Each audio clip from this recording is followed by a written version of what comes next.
लो में आ चलिए गया। मुझे क्या आप हाल आ चाल आपके? गए। लो में आ गया। मेरे हाल मेरे हाल चाल ठीक है, आप बताइए कैसे हैं आप? मैं बिल्कुल आप जैसा ही हूँ, घर में पड़ा हूँ, सबका एक हाल है यार दुनिया में। लेकिन घर में रहते हुए भी काफी धमाल मच रहा है। बहुत अच्छा, आपका एक सॉन्ग भी रिलीज होने वाला है जहाँ तक मुझे पता चला है, अरे वसुधैव कुटुंबकम। ये कमाल का गाना है ये। इस गाने में, इसका नाम है जयतु भारतम। ओके। कभी सुना है 211 सिंगर एक गाने में? नहीं, फर्स्ट टाइम है, और ये कुछ संस्कृत में है नहीं, और इंग्लिश संस्कृत मिक्स नहीं है। है इसमें। इसमें कई भाषाएं, 14 अच्छा। भाषाएं, 14 लैंग्वेजेस। ओके। और इसमें आशा भोसले जी से लेके हरिहरन जी से लेके सोनू निगम, शान, मैं, सब लोगों ने गाया। बिल्कुल। 211 सिंगर्स। ओके। तो इसके बारे में बताइए, क्या आइडिया था इस गाने के पीछे, और किस तरह से ये पूरे लॉकडाउन के दौरान ये गाना कंपोज किया गया है, कंप्लीट किया गया है? इसके देखिए, बारे में आप आपने बताइए। आपने एक चीज देखी कि मोदी जी ने जब कहा जी। कि सब लोग घर के बाहर निकल के ताली बजाओ, थाली बजाओ, जी। तो 130 करोड़ लोगों ने बजाया ना। बिल्कुल बजाया। उसके हमने भी बाद बजाया। उन्होंने कहा कि सब लोग आके दिया जलाओ। जी। 130 करोड़ लोगों ने आके दिया जला दिया। बिल्कुल।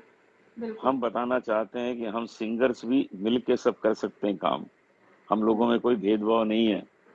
211 सिंगर एक गाने में, हिस्ट्री हम्म। कभी हुआ ही नहीं किसी देश में। कभी नहीं हुआ, पहली बार ऐसा सुनने और देखने को एक्चुअली मिल रहा है। ये तो यूनिटी हम दिखा रहे हैं, अपनी यूनिटी दिखा रहे हैं कि हम भी सब साथ हैं। हम भारत के हम्म। साथ हैं। सारी भाषाओं के लोग हमारे साथ हैं। उसमें 14 लैंग्वेजेस हैं। ओके। तो क्या खासियत क्या है इस गाने में, किस तरह के लिरिक्स हैं, और क्या है, कुछ इंस्पिरेशन है इसमें जो इस आप गाने आपने में, जैसा बताया कि आप यूनिटी दिखा रहे हैं? जी। हाँ, इस गाने में सबसे बड़ी बात है जो मोदी जी ने अभी भाषण दिया था, उसमें जो उन्होंने कहा था हम्म। कि आप वोकल हो जाओ लोकल के लिए, कि हम अपने देश हाँ। में जो चीजें बनाते हैं हम उसका जी। बखान करें। हम ये ना कहें देखो भैया जापान से ये टेप रिकॉर्डर आया कितना अच्छा। अरे छोड़ो ना उसको। Be vocal for local. हम लोग जो ओके। बनाते हैं वो कितनी विशेष चीजें हम्म। होती हैं। हम उस पे जोर दे रहे हैं। हम इस पे जोर दे रहे हैं कि हम सब मिल के आपस में इस प्रॉब्लम को दूर करेंगे। हम सब मिल के करेंगे हर चीजें। हम समर्थन में करना चाहते हैं। हम ये नहीं दिखाना चाहते कि जो जी। हम कर लेंगे जी आप रहने दो, नहीं। आप भी नहीं करो, हम भी नहीं करें, हम सब मिलके करें, एक साथ मिलके करें। और यही चीज हमारा गाना बता रहा है कि जयतु हम्म। भारतम। ये भारत ऐसा है कि ये भारत हम्म। की जय है कि यहाँ सब मिलकर एक साथ काम करते हैं। ओके। सो जो आपने लोकल चीज़ों की बात की कि कहीं अब्रॉड से आया है या नहीं, उस पर नहीं, बल्कि अपनी लोकल चीज़ों पे फोकस करें। आप पर्सनली, अभी तो मोदी जी ने बोला या फिर गाना बना है, बट पर्सनली इसको कितना फॉलो करते हैं पहले से? बहुत फॉलो करते हैं हम लोग, तो बहुत ज्यादा फॉलो करते हैं। हम तो शॉपिंग भी इंडिया से करते हैं। हर चीज हम इंडिया का साबुन ओके। इस्तेमाल करते हैं, हम इंडिया का शैम्पू इस्तेमाल करते हैं। हम इंडिया का सारा खाना जो है, टिन फूड भी अगर कोई आता है तो इंडिया का ही आता है, वो यूज करते हैं। फ्रेश तो यूज करते ही हैं। हर चीज ओके। हिंदुस्तान की यूज करनी है, क्योंकि हमारा हिंदुस्तान सब तो बनाता है। हमारे इंडिया में एरोप्लेन तो बनता है, और क्या रह जी। गया, फाइटर प्लेन बनता है। क्या नहीं बनता है यहाँ? हम्म। हमें सिर्फ तो उसकी तारीफ करनी है, जी। उसकी विशेषता बतानी है आ, कि हम किसी से कम नहीं है। लॉकडाउन पीरियड कैसा चल रहा है? कुछ प्रॉब्लम्स आ रही हैं या एंजॉय हो रहा है? कुछ एक्स्ट्रा क्रिएटिविटी एक्टिविटी आई है? बिकॉज बहुत सारे लोग काफी एक्टिव हो चुके हैं और बहुत सारे टैलेंट, हिडन टैलेंट बाहर आ रहे हैं। तो आपका कैसा चल रहा है? आपने कुछ गाने के अलावा, गाना तो आपका है ही, वो तो मुझे तो बिल्कुल है। ये 24 घंटे कम पड़ जाते हैं। मैं इतना कुछ करता हूँ 24 घंटे में। अच्छा। मैं सच्ची बता रहा हूँ, मैं 5-6 घंटा तो अपना म्यूजिक का रियाज करता हूँ। उसके ओके। बाद में 1-1.5 घंटा योगासन करता हूँ, प्राणायाम करता हूँ, मेडिटेशन करता हूँ। उसके बाद मेरे जो नाश्ता सुबह का होता है उसमें आंवला होता है, मौसम्बी होती है, नींबू होते हैं। क्योंकि हमें अपनी इम्यूनिटी जो है, विटामिन सी ज्यादा से ज्यादा बॉडी में लानी है। हमको जी। अपने को इतना शक्तिशाली बनाना है कि आज कोरोना आया है, कल अगर कोरोना का कोई कजिन ब्रदर आ गया तो हम उससे लड़ने के लिए तैयार रहें। हमें अपनी इम्यूनिटी इतनी तगड़ी कर लेनी है। आपको तो पता है, मैं मार्च में I was in Germany, Holland and London. वहां कोरोना का तांडव चल रहा था। हमारे 6 बिल्कुल, कलीग हमने को आपका इंटरव्यू भी किया था जब आप हमारे होटल में थे, वहां से आने के जी, बाद। हमारे 6 कलीग को वहां हो गया था कोरोना लंदन में, और हमको ओके। कुछ नहीं हुआ, क्योंकि हम पिछले 50 साल से योगासन करते हैं, प्राणायाम करते हैं, जल नीति करते हैं, कुंजल करते हैं, मेडिटेशन। इससे क्या होता है, देखिए हमारे देश में हम्म। ये जो लोग जाते हैं ना अपनी बॉडी बनाने के लिए जिम में, उससे बॉडी हम्म। नहीं बनती है। हमारे यहाँ 3 चीज चाहिए होती है, बॉडी, माइंड एंड सोल। हम्म। ये 3 चीजें जब तक सिंक्रोन नहीं होंगी तब तक शरीर शक्तिशाली नहीं बनता। पता लगा शरीर ऐसा हो गया और बाहर जाके आपने किसी को पीट दिया कि मन आपका शांत नहीं है, तो मन भी तो वैसा चाहिए। हाँ, तो बॉडी, माइंड जी। एंड सोल, इन तीनों को जी। योगासन, मेडिटेशन, प्राणायाम एक जैसा बनाता है। ये तीनों चीजें शक्तिशाली, कि आप बेकार की बातों पे किसी हम्म। से उलझेंगे नहीं। आपने मुझे बिग बॉस में देखा था ना, बिल्कुल। कैसे मजे से गुजार रहा था मैं दिन। लोग बिल्कुल लड़ाई देखा कर था। रहे थे, मैं प्यार कर रहा था, लोग लड़ाइयां कर रहे थे। हाँ, क्यों? क्योंकि मैंने इन चीजों को एक साथ रखा है, बॉडी, माइंड एंड सोल जी। को। मैं तो वहां भी रियाज करता था, वहां भी अपना योगा करता था, वहां भी ट्रेडमिल करता था, सूर्यासन करता था, मैं वहां पेड़ों को पानी देता था। तो ये सब दूसरे क्यों नहीं करते थे? क्योंकि वो लोग सब जिम वाले हैं। हम्म। सही हम जो बात है है। पूरे शरीर को, आत्मा को, मन को शांत करके उसको शक्तिशाली बनाएंगे। यही हम चाहते हैं कि लोग जो आज लॉकडाउन में है, हम्म। बॉडी, माइंड एंड सोल तीनों को शक्तिशाली बनाएं। तो आगे अगर कोरोना का कोई कजन ब्रदर आने वाला है तो वो आपको कुछ ना कर पाए। सो बेसिकली अपनी इम्यूनिटी को स्ट्रांग बनाए ताकि बीमारी आए टच ही हाँ, ना करे, आप इतने स्ट्रांग रहें कि वो टच ही आपकी ना करें। टच ही ना करे। मुझे तो नहीं किया, हम्म। बिल्कुल टच नहीं किया। बिल्कुल। आई होप आपके फैंस ये बात सुन रहे हों और इसे फॉलो भी करें एक्चुअली, बिकॉज अभी तो घर पे बैठे फॉलो सबके करें। पास टाइम है। आई नो घर का काम है, बट उसके बावजूद आधा घंटा और 1 घंटा टाइम निकाला जा सकता है अपने बहुत खुद पे टाइम ध्यान बचता है। देने के लिए। और मजे की बात यह है कि बड़े अच्छे अच्छे टैलेंट निकल के आएंगे, बड़े बहुत से कुक अब नए नए आने वाले हैं। हाँ, खाना बना रहे हैं लोग, बिल्कुल। बिल्कुल। कुक बन रहे हैं, पेंटर आएंगे, आर्टिस्ट पेंटिंग अच्छी कर रहे हैं, कविता कविता लिख रहे हैं, कवि बहुत आ जाने वाले हैं। तो अभी देखिएगा कि रियलिटी शोज में बड़ी भीड़ लगने वाली है। इसमें इसमें सबसे ज्यादा कुकिंग और जो आपने पोइट्री बोली उसमें बहुत ज्यादा बहुत देखने को बहुत मिल रहा बहुत। है। मुझे कितने फोन आते हैं, अनूप जी एक नई कविता लिखी है। मैंने कहा हाँ। सुनाओ यार। तो हाँ। वो उसी पे लिखते हैं, मैं घर में बैठा हूँ और कुछ भी नहीं है, बस खाना बना रहा हूँ, पत्नी को मना रहा हूँ। सही है, सही है। और अनुप जी, कितना मिस करते हैं। अभी आपने इतने सारे भजन गाए, मतलब हम लोग तो बचपन से सुनते आ रहे हैं और देखते आ रहे हैं, तो वो अभी कंटिन्यूशन में उतना नहीं है मेरे ख्याल से, थोड़ा सा कम हो गया है पहले से। तो इसको कितना मिस करते हैं और क्या वजह है कि थोड़ा पहले से कम हो गया है? देखिए भजन जो था ना, पहले तो भजन लोग कैसेट में सुनते थे। जी। अभी अभी भजन के 15 टीवी चैनल बन गए हैं। अब तो हाँ। भजन इतना आगे बढ़ गया कि पूछो नहीं, कि 15 टीवी चैनल हैं जो डिवोशनली हैं, जो भजन सुनाते हैं, कथा सुनाते हैं। इतना तो पहले था ही नहीं। हमने तो जी। शुरू किया कि लोगों के घर घर में कैसेट गए, लोगों के घर घर में सीडी गए, लोगों ने उसको हम्म। सुनना शुरू किया। अब तो टीवी खोल देते हैं, अब हम्म। तो टीवी में ही सारा कुछ आ रहा है, हम्म। और वही वही भजन बजते हैं, उन्हीं भजनों को आप सुनते हैं। तो हमें कितनी खुशी है कि हम्म। रामायण आने से, महाभारत आने से, हमारे भजन आने से कहाँ कितनी कितना धर्म का कितना प्रचार हुआ है, अध्यात्म का कितना प्रचार हुआ, देखिए। बिल्कुल। आपने रामायण की बात कही। रामायण ऐसा शो आ गया जो रीटेलीकास्ट हुआ, उसने सारे रिकॉर्ड्स ब्रेक कर दिए, नंबर 1 सारे बन गया। रिकॉर्ड तोड़ दिया। बच्चे जी हाँ, तक बैठ के रामायण देखने लगे और सबको इंटरेस्ट आने लगा। इवन दूसरे चैनल्स पे जब इसका एक बार फिर से प्रसारण हो रहा है तो लोग वो भी देख रहे हैं, इतना ज्यादा बिल्कुल इंटरेस्ट आ रहा है लोगों को। बिल्कुल इंटरेस्ट है, क्योंकि ये हमारे रोम रोम में बसा हुआ है। मैं आपको एक चीज बताऊं, हम्म। जैसे हम लोग कभी जी। फिल्म फेयर खरीदते हैं, जी। उसको पढ़ने के बाद हम फेंक देते हैं डस्टबिन में। बिल्कुल। हम रामायण उठाते हैं, रामायण पढ़ते हैं, उसके बाद उसको डेस्क में रख हम्म। देते हैं, फिर शेल्फ में लगा देते हैं। हम्म। पूरी इज्जत के महाभारत, साथ रख देते भगवत हैं। गीता पढ़ते, ऐसा क्यों करते हैं? क्योंकि हम चाहते हैं कि ये हमारे आगे जनरेशन में जाए, ये हमारे बच्चों में जाए। फिल्म फेयर तो पढ़ के फेंक दिया। तो ये सम्मान है हमारे यहाँ कि हमको पता है कि रावण सीता जी को उठा के ले जाने वाला है, लेकिन हम ऐसे देखते हैं कि अभी उठा के ले जाने वाला है। अरे पता तो है ले जाने वाला कब ले जाएगा, इस एपिसोड में ले है। गया हाँ, कि नहीं ले गया, नेक्स्ट ले में गए कब ले जाएगा, एड शू इवन पड़का ब्रेक के आएगी। बाद क्या आने वाला है पहले ही हाँ, देखना है।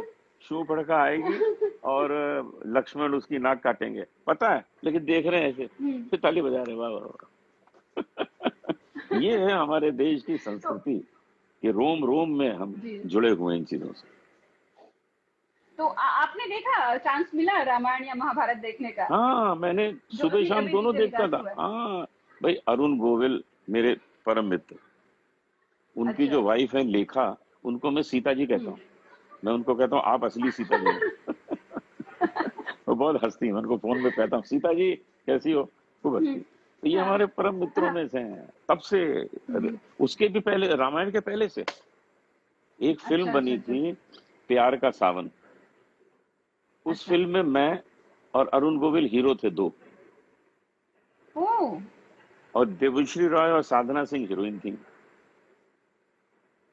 उन दिनों सही, हम किसी को अरुण देखिए बहुत लोगों को पता ही नहीं है ये, तो सोचिए ना, प्लीज बताइए अभी इसके आप बारे में। उसको देखिएगा, फिल्म का नाम है प्यार का सावन। तो प्यार का सावन ओके। आप नेट पे निकालिएगा, यूट्यूब में पूरी फिल्म आप देख सकते हैं। उसमें मैं अरुण गोविल, हमको गाना गाते हुए देखिए, और देवश्री रॉय डांस कर रही है, साधना सिंह डांस कर रही है, क्लासिकल और फोक म्यूजिक पे थी वो फिल्म। तो उसके बाद रामायण हुई है, उसके हम्म पहले के हम लोग दोस्त हैं, हम और अरुण। तो तो अभी भी अभी शुरू अभी हुआ तो बातचीत दोबारा होती फिर। रहती है अरुण गोविल से? हाँ हाँ हाँ, अभी पिछले हफ्ते ही बात हुई मेरी। और फिर वो अच्छा। लेखा जी आई तो मैंने कहा सीता जी ओके। ठीक हो, तो बहुत हंसने लगी वो। एक्चुअली रियल सीता जी वही हैं। सीता, असली सीता जी। भैया। और अनुप जी, बिग बॉस का आपने जिक्र किया ही, और सबको पता ही है, तो आपको तो बिग बॉस की जरूरत नहीं थी फेम के लिए कि कोई बिग बॉस में लोग आते हैं और काफी पॉपुलर हो जाते हैं, बट आप तो पहले से ही लोगों के दिलों में बसे हुए हैं और ये बात सबको पता है। बट फिर भी बिग बॉस 12 से लाइफ कुछ चेंज हुई आपकी? आपको लगता है कुछ इमेज चेंज हुआ, या थोड़ा ना, डायरेक्शन चेंज हुआ, कुछ भी? कुछ भी नहीं, कुछ भी नहीं। असल में मैं गया था मजा करने, मुझे तो ये था कि चलो 1.5 महीने मुझे छुट्टी मिल जाएगी, आराम। पेमेंट वो कर ही रहे थे, जी। मैंने कहा पेड हॉलीडे है मेरा, हम्म चलो होके आते हैं। मुझे वहां से आने के बाद में इतना जरूर हुआ कि कुछ लोगों ने कहा क्या ये सच है क्या? अरे मैंने कहा कहाँ से सच है यार, मैं तो उसका कन्यादान करने वाला हूँ, उसकी शादी करवा दूंगा कोई लड़का अच्छा सा देख के, वो तो हम्म मेरी बेटी जैसी है, मेरी स्टूडेंट है। हम्म और सच बताऊं आपको हम्म कि बहुत जल्दी हम्म। उसकी शादी होने वाली है और मैं कन्यादान करने वाला हूँ, बहुत अरे जल्दी। वाह! अभी उन्होंने, जसलीन से बातें हुई थी हमारी, उन्होंने एक अपना वीडियो और फोटोग्राफ शेयर किए थे। हमारी आपसे भी उसके बारे में बात हुई थी, अगर हाँ हाँ प्रीतम के हाँ थ्रू। हाँ। तो हमने हम्म। जसलीन से भी बात की थी, वो भी काफी हंस रही थी, बोली थी अरे मैंने तो ऐसे ही फोटो पोस्ट कर दिया और लोगों ने कुछ का कुछ बना दिया। सो आई थिंक वो भी असल में तैयारी मैंने कर रही है उसके अपनी लिए शादी के एक, लिए। हुआ क्या था कि मैंने उसके लिए एक लड़का कनाडा में देखा था, पंजाबी फैमिली। ओके। तो मैंने उन लोगों की आपस में बात जी। बात करवाई। तो वो उस खुशी में थी कि चलो ऐसा होगा, शादी होगी, तो इस तरह उसने अपनी रिहर्सल लगता घर में शुरू कर दी, कपड़े वपड़े पहन के। हाँ फिर वो उन लोगों की बात हाँ। हुई, उसकी शायद शर्त थी कि जसलीन को कनाडा आके रह सेटल होना पड़ेगा। जसलीन को वो शायद जी। एक्सेप्ट नहीं हुआ, तो वो बात रह गई, वो नहीं हुआ। ओके। तो अभी ओके। एक जगह बहुत जल्दी हो जाएगी बात तय, और आपको जल्दी खबर मिलेगी और इसकी शादी होगी जल्दी। लेकिन एक चीज माननी पड़ेगी कि बिग बॉस 12 के बाद लोगों ने बहुत सारी न्यूज भी आई, और आपने भी पढ़ी होंगी, सबको पता ही होगा। सो सबको ऐसा लग रहा था कि आपका इमेज जो पहले वाला था वो खत्म हो जाएगा, और लोग नजरिया देखने का नजरिया बदल देंगे, जो एक भजन सम्राट के नाम से जानते थे वो नजरिया बदल देंगे। बट मैंने कभी ऐसा देखा नहीं, लोगों के मन में आज भी आपके लिए वैसा ही रिस्पेक्ट है जैसा था। आप आज भी भजन सम्राट है जैसे आप पहले थे। तो ये जितनी भी कंट्रोवर्सीज गॉसिप हुई, उसका कुछ भी नेगेटिव नहीं पड़ा आपके मैं ऊपर, आपको कारण बताऊं जो क्यों मुझे ये लगता है। सब खत्म हो, इसमें कारण जी बताऊं ये सब क्यों खत्म हो गया।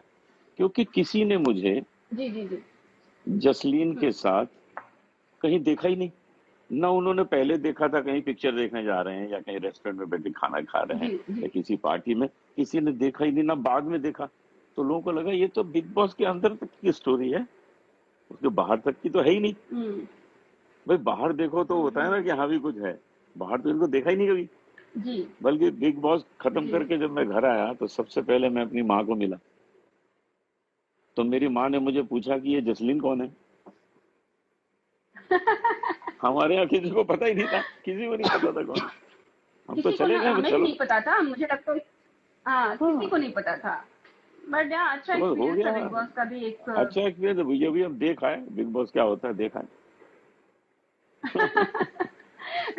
तो ये बताइए, जो बिग बॉस 13 था, उसमें उसमें भी काफी काफी चर्चा में रहा। लोगों ने सलमान खान को बायस भी बोला। सिद्धार्थ के जीतने पे काफी क्वेश्चंस आए कि सिद्धार्थ जीतने लायक नहीं थे, बल्कि असीम को ट्रॉफी जानी चाहिए थी। काफी गॉसिप हुई थी, काफी न्यूज आई थी कि सिद्धार्थ को नहीं जीतना चाहिए था। चैनल ने थोड़ा सा पार्शियलिटी की है, सलमान खान ने थोड़ी पार्शियलिटी की है। आपको क्या लगता है, आप घर में रह भी चुके हैं और आपके आने के बाद ये 13 सीजन आया, तो आपको लगता है ऐसा कुछ पॉसिबिलिटीज हो सकती हैं, या आपने देखा था क्या था एग्जैक्टली? देखिए सिद्धार्थ, वसीम, ये लोग अगर मेरे सामने आ जाएं तो मैं इनको पहचान ही नहीं पाऊंगा, क्योंकि मैंने कोई एपिसोड देखा ही नहीं। ओ। मैं उनको जानता ही नहीं, मैंने एक भी एपिसोड नहीं देखा। हम्म लेकिन मैं इतना जानता हूं कि भाई बिग बॉस जो है वो बिग बॉस हैं, तो वो जिसको चाहे दे दें ट्रॉफी, वो तो बिग बॉस है। भाई बिग बॉस का ही घर है ना। मतलब चांसेस होते हैं थोड़ा। चांसेस ये है कि बिग बॉस जिसको चाहे उसको दे दे, उनको पता है कहाँ से कितने कॉल्स आ रहे हैं, किसको कितने सपोर्ट आ रहे हैं, उनको ही पता ना, हमको तो नहीं पता। Right right. तो वो जिसको चाहे दे दे। कभी कभी क्या होता है, घर में रहते हुए ऐसा फील आता है कि अरे मैं इग्नोर किया जा रहा हूँ, या मैं इनसे अच्छा प्लेयर था।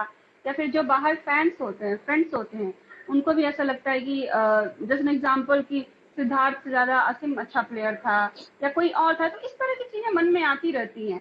तो कभी आपने ऐसा फेस किया, कहीं कभी आपको घर में रह के ऐसा फेस हुआ कि मेरे साथ ये ठीक नहीं हो रहा है, मैं तो उससे बेटर कर रहा हूँ, या वो मेरे से खराब है, इस टाइप का कुछ? देखिए मैं जो बिग बॉस के अंदर गया था, मैंने तो उन लोगों से कहा था हफ्ता 10 दिन में मुझे छोड़ देना यार, मुझे बाहर चले जाने देना। मैं तो पहले ही कह के गया था। वो तो उन्होंने जी बहुत दिन रख लिया मुझे, 1.5 महीना रख लिया। मुझे क्या करना था मैं 1.5 महीना। मैंने मैंने कहा था हफ्ता 10 दिन बहुत है मेरे लिए। जी और एक्चुअली 2-3 हफ्ते के बाद उन्होंने मुझे निकाला भी था, तो मुझे लगा चलो भाई चले, हो गया। फिर सीक्रेट रूम में रख दिया मुझे, सीक्रेट रूम में डाल दिया, फिर ले आए वापस। तो मैं तो दो ओके। हफ्ते में बड़ा खुश हो गया, मेरा तो हो गया काम यार, चलो घर चलते हैं, मजे करेंगे, अपना प्रोग्राम वोग्राम करेंगे, खाएंगे मौज।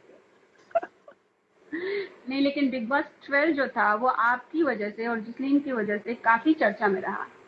तो ऑफ कोर्स वो शो चाहिए ही होता है, न्यूज में रहना। होता है, जरूरत तो जरूरत लोग होती बात, है। हाँ, लोग बात करें उसके बारे में। तो एक जो इतना स्ट्रांग है, उसको लोग कैसे इतना जल्दी निकाल सकते हैं? देखिए ऐसा है कि मैं एक ऐसी फैमिली से आता हूँ जहाँ पे संस्कार, जहाँ पे हमारा हम्म शास्त्रीय संगीत, अध्यात्म, इन सब चीजों का बहुत हम्म महत्व है। हमारे पिताजी इतने बड़े क्लासिकल सिंगर, डिवोशनल सिंगर रहे हैं। तो मैं कोई ऐसा वैसा स्टेप थोड़ी ले सकता हूँ। ये तो मनोरंजन के लिए तो कोई भी कुछ कर हम्म, सकता है ना। तो हम अपना मनोरंजन करने चले गए, जी जी जी मनोरंजन करके आ गए, बता दिया ये सब कुछ नहीं था। बस इतना तो कोई भी कर हम्म, सकता है, इतना हक है हमको, इतना बिल्कुल, खुद को तो एंटरटेन कर ही सकते हैं। इतना हक है ना, तो हक अपना और हक अदा करके आ गए। बिल्कुल। एक आप मूवी शूट कर रहे थे, जो हमारी बीच में बात हुई थी, आप सेट पे थे, फेब के अराउंड हमारी बात हुई थी। आपने बताया था कि हाँ आप एक भाई, मूवी शूट कर रहे हैं जसलीन के साथ। वो मेरी स्टूडेंट थी या है कुछ इस तरह की? वो क्या मेरी क्या उसका स्टूडेंट है। स्टेटस है, शूट हो गया है या बाकी है? एक्चुअली क्या हुआ कि जी वो लॉकडाउन के कारण 5 दिन की शूटिंग रह गई, जी। बाकी सब हो गया है, 5 दिन की रह गई। तो अभी लॉकडाउन जैसे खुलेगा हम्म, तो हम 5 दिन की शूटिंग जी। कर देंगे, फिल्म तैयार हो जाएगी, उसको रिलीज कर देंगे। उसमें मैं अनूप ओके। जलोटा हूँ, वो जसलीन बथारू है, हमसे गाना सीखने आती है। मैं उसको कहता हूँ जरूर तुमको संगीत सिखाएंगे, हाँ। उसको संगीत सिखाते हैं। उसके बाद उसके लिए एक बढ़िया सा लड़का देख के उसकी शादी करा देते हैं। ये स्टोरी है। अच्छा, ये पूरी फिल्म वही है? हाँ, यही फिल्म है। एक तरह से रियल लाइफ बेस्ड हो गई ये तो। रियल लाइफ है इसमें कोई। और उसमें ये है कि चटपटा बनाने के लिए कुछ उसमें डाला है, मसाला वसाला डाला है मस्ती करने के लिए, तो वो देखेगा, हम्म। मजा आएगा। फिल्म बहुत बढ़िया बनी है। हाँ, थोड़ा बहुत तो चाहिए ही होता है ना, अभी सिंपल अगर आप वन लाइनर दे देंगे तो हाँ, पब्लिक देखना नहीं देखना चाहेगी। ओके अनुप जी, नहीं और लोग देखना चाहेंगे। जी, तो ये जो आपने जसलीन का लड़का ढूंढने की बात कही और कन्यादान करने की बात कही, तो ये कब तक होने वाला है? कुछ चांसेस हैं? और भी आपने लड़के कनाडा वाला तो चलिए देखिए, रिजेक्ट हो गया। वो तो नहीं, वो तो रह गया। लेकिन हाँ। इंडिया में एक दो जगह देखे गए हैं, और मुझे जी। लगता है कि 2-3 महीने में आपको खुशखबरी मिलने वाली अरे वाह वाह वाह! तो है। मेरे ख्याल से लॉकडाउन खत्म होने के बाद हमें कुछ खुशखबरी मिलने वाली है। खुशखबरी मिलने वाली है आपको, मिलने वाली और ये लॉकडाउन में इंडस्ट्री को बहुत नुकसान हो रहा है, लोग काम नहीं कर रहे हैं। अब काम नहीं कर रहे हैं तो ऑफ कोर्स पैसे भी नहीं आ रहे हैं। तो इसको है। आप किस बहुत नजर से नुकसान देखते है, हैं? मेरे ख्याल से जी, पहली बहुत बार ऐसा नुकसान हुआ है है। जब लोग इतने देखिए, परेशान ऐसा हैं। है कि लाखों करोड़ों लोग ऐसे हैं जो रोज कमाते हैं, जी। रोज खाते हैं। जैसे जी। म्यूजिशियंस हैं। म्यूजिशियंस, हम लोग इंडस्ट्रियलिस्ट तो है नहीं, हम लोग तो कॉन्सर्ट करते हैं, कॉन्सर्ट करके पैसा लाते हैं, उससे हम परिवार चलाते हैं, अपने स्टाफ को चलाते हैं। तो हम लोग हम्म। जैसे कोई गिटार बजाता है, तो गिटार बजा के स्टूडियो में जाके गिटार बजा के आता है, हम्म। 1-2 दिन की कमाई उसकी हो जाती है। लेकिन अगर किसी को 3-4 महीने कमाई ही ना हो, तो वो कैसे जी। घर चलाएगा? It's very difficult. It's very difficult. जैसे मजदूर के लिए बहुत मुश्किल है ना, मजदूर रोज कमाता है, रोज खाता है। ऐसे ही म्यूजिशियंस की प्रॉब्लम है। हम्म। हमको कितने फोन आते हैं लोगों के कि हमको बहुत दिक्कत हो रही है। हम उनसे कहते हैं कि हम अभी गवर्नमेंट की तरफ से जो जो अनाउंस किया जा रहा है पैकेजेस, उसमें हो सकता है कि कुछ वो म्यूजिशियंस के लिए भी करें, क्योंकि म्यूजिशियंस को भी वही दिक्कत हम्म। का सामना करना पड़ रहा है जो मजदूरों को करना पड़ रहा हम्म। है। शूटिंग में जो जी। वर्कर्स हैं, उनको जो सामना करना पड़ा है प्रॉब्लम का, वो वही है जो मजदूरों को करना पड़ा रोज का है। तो बिल्कुल इन बिल्कुल चीजों के बिल्कुल लिए सेम। कोई ना कोई पैकेज गवर्नमेंट को अनाउंस। अभी तो डिस्कशन भी चल रहा है कि शायद कुछ टर्म्स एंड कंडीशन पे शूटिंग जल्द स्टार्ट करने की बात चलने वाली है, जहां तक हमें पता चला है कि कोई मीटिंग्स होने वाली है और जिसमें ये डिसाइड किया जाने वाला है कि सेफ्टी के साथ अगर हम शूट स्टार्ट कर सके तो देखिए, शायद। ऐसा है, शूटिंग कैसे अच्छी लगेगी कि हीरो और हीरोइन दोनों खड़े हैं, दोनों ने मास्क लगाया हुआ है, कैसे अच्छा लगेगा आपको? वो बात भी सही है। कैसे अच्छा लगेगा कि 2 गज की दूरी है बहुत जरूरी, दूर दूर से वो कहेंगे। तो ये चीजें जरा मुश्किल हो जाएंगी, मैं समझता हूँ। तो ये नेचुरल नहीं ओके लगेगा, ओके। अभी समय लगेगा थोड़ा। ठीक है, एक बार वैक्सीन आ जाए तो फिर सब ठीक हो जाएगा। एक बार जी। सबने अगर एक एक इंजेक्शन इसका लगा लिया, तो फिर तो सब सारी कसर पूरी कर देंगे 3 महीने की। ठीक है अनुज जी, आप अपने कुछ फैंस से कहना चाहते हैं? मैं अपने फैन से ये कहना चाहता हूँ कि आप लोग खूब मेहनत करिए। ये जो समय आप लोगों को मिला है, सदुपयोग कीजिए। इस समय को व्यर्थ ना जाने दीजिए। इस समय से हम चाहते हैं कि आप अपनी इम्यूनिटी तगड़ी करें, क्योंकि आगे चल के कोई और तकलीफ आने वाली है, कोई और वायरस आने वाला है, तो वो आपको छू ना सके। आप अपने को जी। ऐसा बनाइए।